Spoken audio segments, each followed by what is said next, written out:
Olá, povo abençoado, bom dia, queridos, bom dia, povo de Deus, bom dia, amigos, irmãos em Cristo. Eu quero, nesta manhã, estou aqui, debaixo dessas árvores gostosas, aqui na nossa cidade, Barcelona, e eu quero trazer uma palavra de reflexão para todos vocês, para todos nós que servimos ao Senhor, principalmente para aqueles que estão exercendo o ministério. No capítulo 15 do livro do profeta Isaías, também no capítulo 28 do livro de Ezequiel, nós encontramos um dos ensinamentos mais tremendos da palavra de Deus, no que diz respeito à rebelião, no que diz respeito à desobediência, no que diz respeito à ingratidão. A Bíblia faz menção de Lúcifer. É claro que a Bíblia fala de dois personagens ou de duas situações em dois livros chamados Profetas Maiores, Isaías e Ezequiel. Porém, a Bíblia nos ensina o que aconteceu no céu. O maior acontecimento, segundo os eruditos, que estão relacionados com esse tema tão terrível, chamado rebelião. A Bíblia vai dizer que Deus criou Lúcifer, Satanás, como a obra mais perfeita da criação. O símbolo, a Bíblia usa esse termo, símbolo da perfeição. Porém, em poucas e breves palavras, eu quero aqui conversar com vocês sobre as atitudes deste anjo, deste líder, deste ser magnífico, espetacular, maravilhoso, lindo, chamado Lúcifer. Primeiro nós temos que entender que o Senhor o criou para ser líder, para liderar. O Senhor o criou para que ele fosse, em segundo lugar, um exemplo de fidelidade. Terceiro lugar, o Senhor criou para que ele fosse realmente a primazia, que ele fosse o exemplo da perfeição. Porém, quando nós olhamos para o texto, Satanás simplesmente desvirtuou todos os atributos que Deus lhe tinha dado, tudo aquilo que o Senhor tinha planejado para a sua vida, planejado para a sua existência.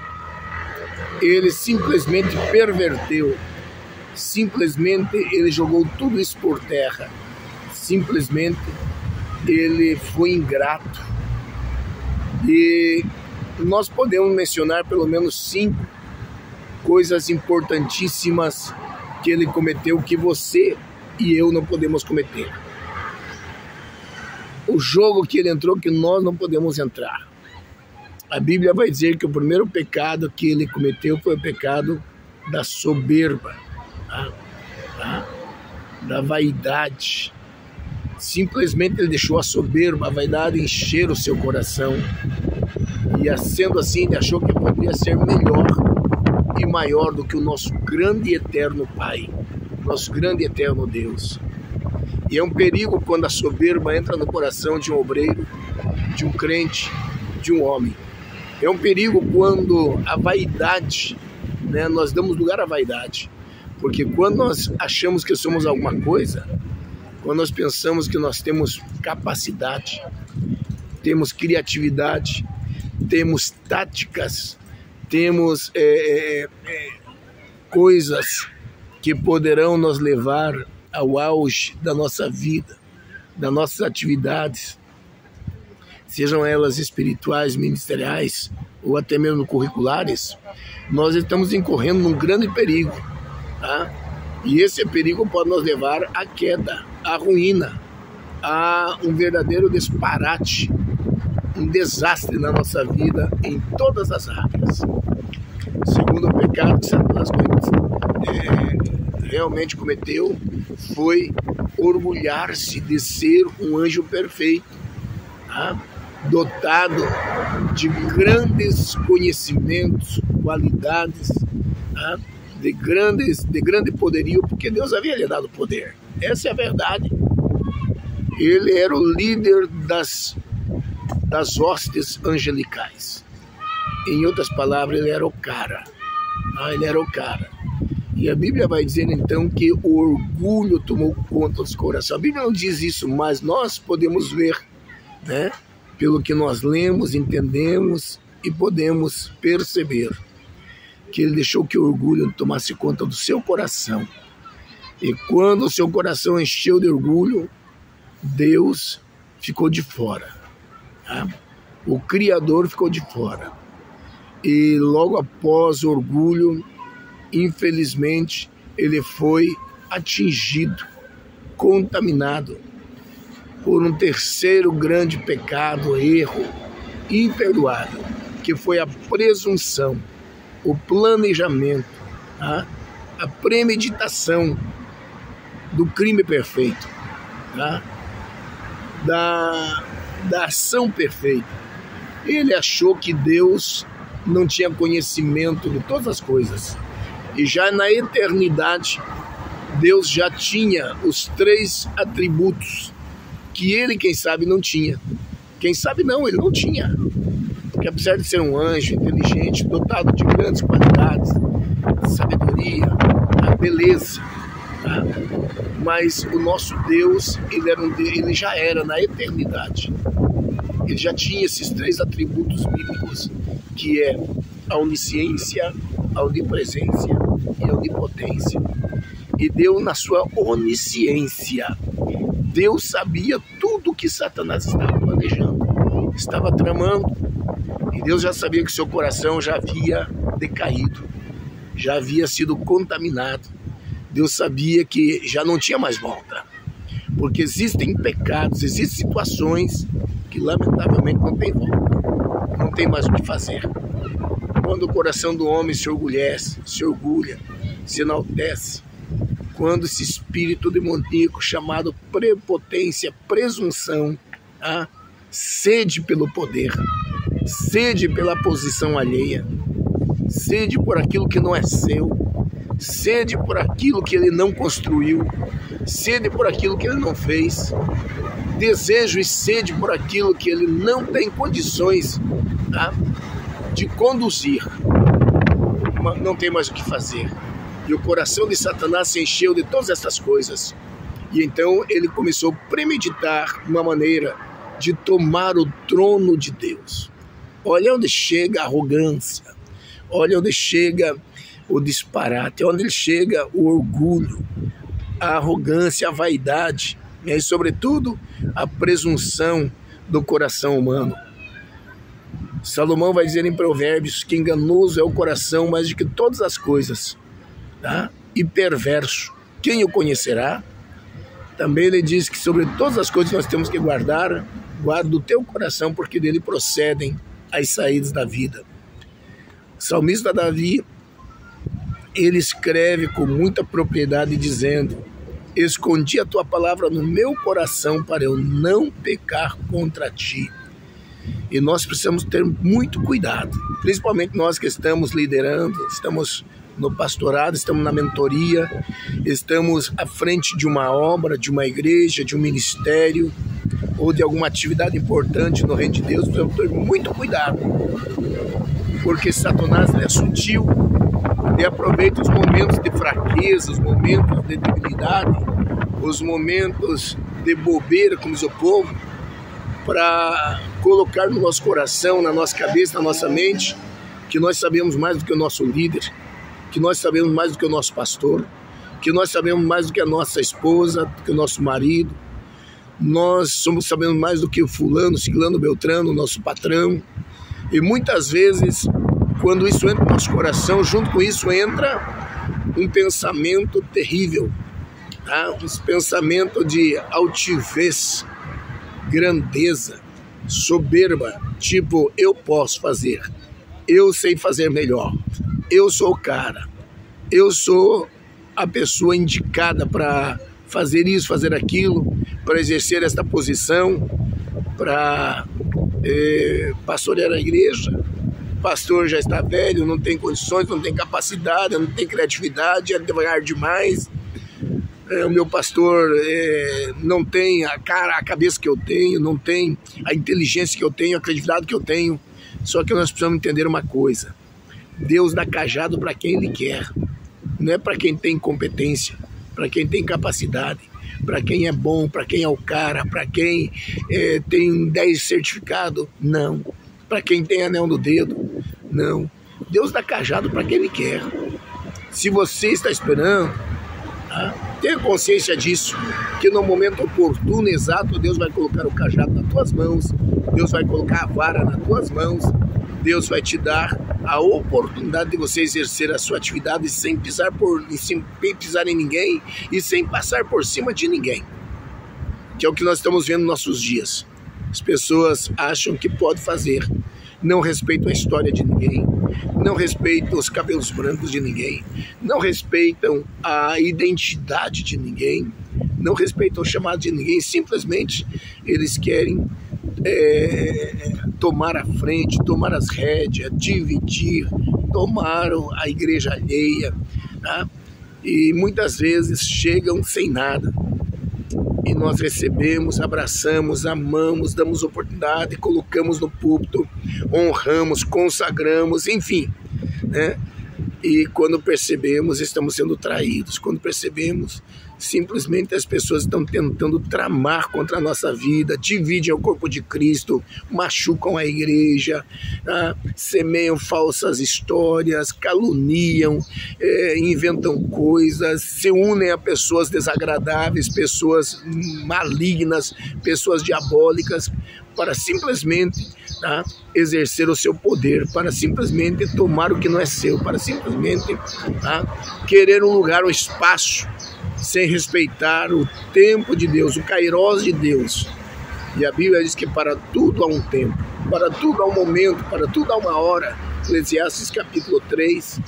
Portanto, cuidado com essas síndromes malignas, porque foram essas síndromes que derrubaram Satanás, Lúcifer.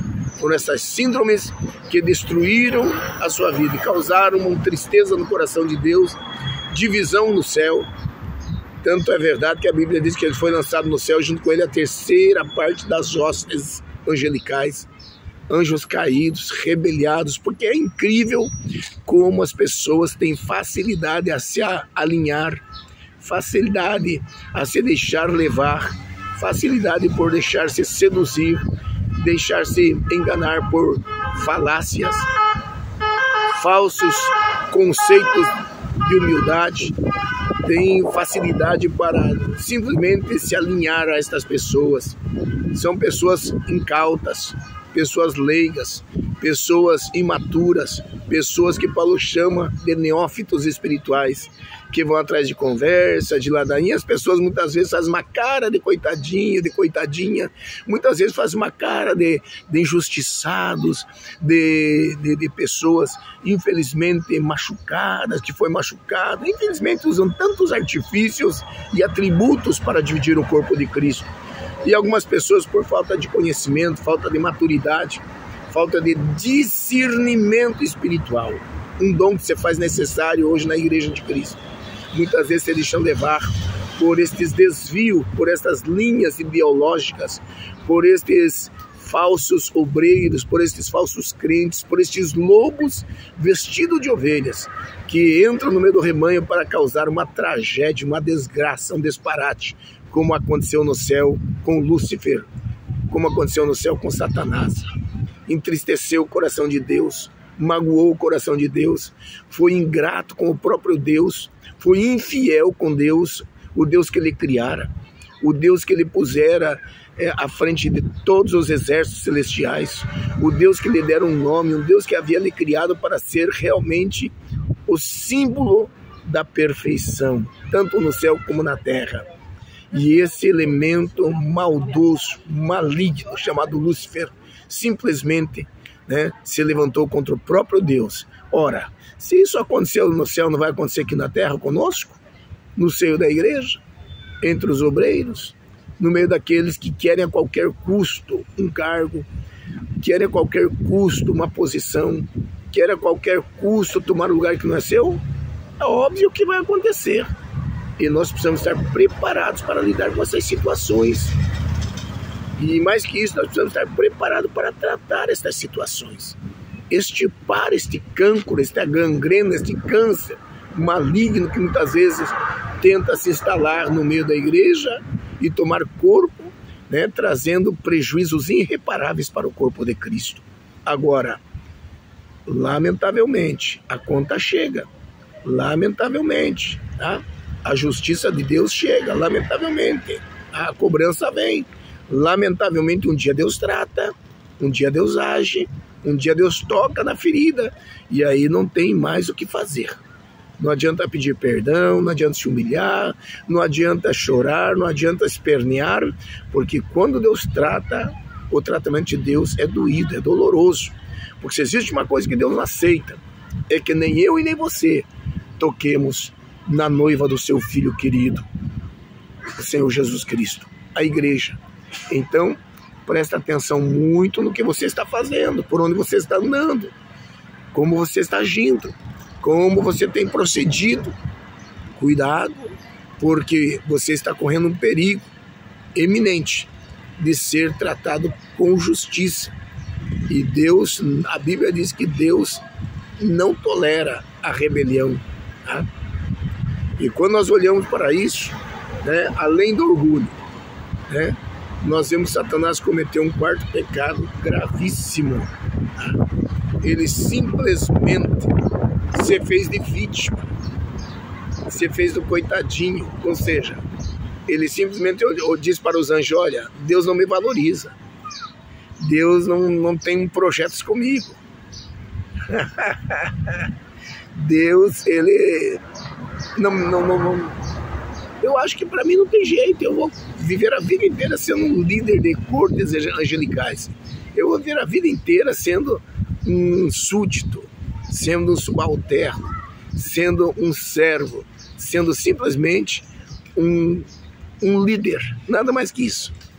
E Deus olhando tudo isso e vendo essa ingratidão no coração daquele anjo que ele havia criado com tanto amor, com tanta perfeição. E então Satanás começa a rebanhar os seus incautos, os seus adeptos. E é bem assim que acontece na igreja.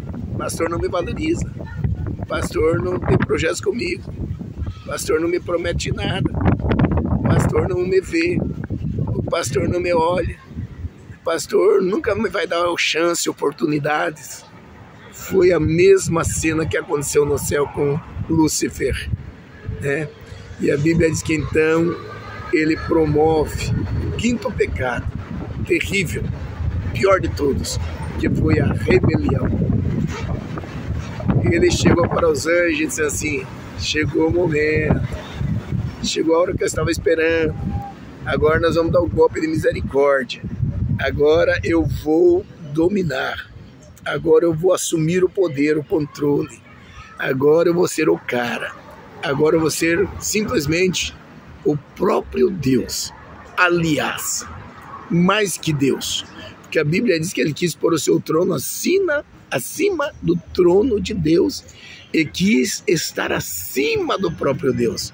Olha onde chegou a presunção do camarada, olha onde chegou o pensamento, a vaidade, a arrogância desse ser angelical chamado Lúcifer.